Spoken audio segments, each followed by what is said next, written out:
ગુજરાતીઓ 3 દિવસ ગરમીથી બચીને રહેજો, હીટ વેવની આગાહી છે। ગુજરાતવાસીઓ ગરમીથી હવે બચીને રહેજો। ગરમીને હવે હળવાશથી લેવાની ભૂલ ન કરતા, કેમ કે ગુજરાતમાં ઉનાળાએ અસલી મિજાજ બતાવવાનું શરૂ કરી દીધું છે। મોટાભાગના શહેરોમાં તાપમાનનો પારો 40 ડિગ્રીને પાર પહોંચી જતા લોકો સેકાઈ ગયા। અંગ દજાડતી ગરમીએ રીતસરનો કહેર મચાવ્યો। રાજ્યમાં માર્ચ મહિનાના પ્રારંભે જ હીટવેવનો પ્રારંભ થઈ ચૂક્યો છે, ત્યારે હવામાન વિભાગે 3 દિવસ હીટવેવની આગાહી કરી છે। હજુ 3 દિવસ સુધી તાપમાન સતત વધતું જશે। સૌરાષ્ટ્ર, કચ્છ, ઉત્તર ગુજરાતમાં ગરમીનું એલર્ટ અપાયું છે।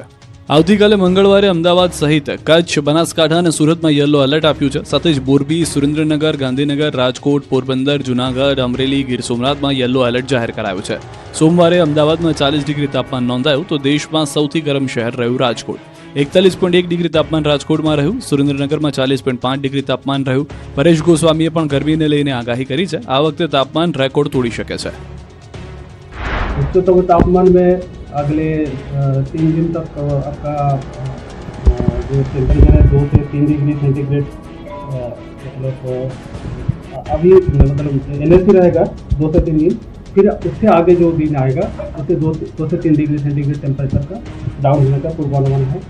और मिनिमम टेम्परेचर भी आपका ज़्यादातर परिवर्तन चेंज नहीं होएगी अगले 48 आवर तक। उसके आगे फिर टेम्परेचर 2 से 3 डिग्री सेंटीग्रेड डाउन होगी।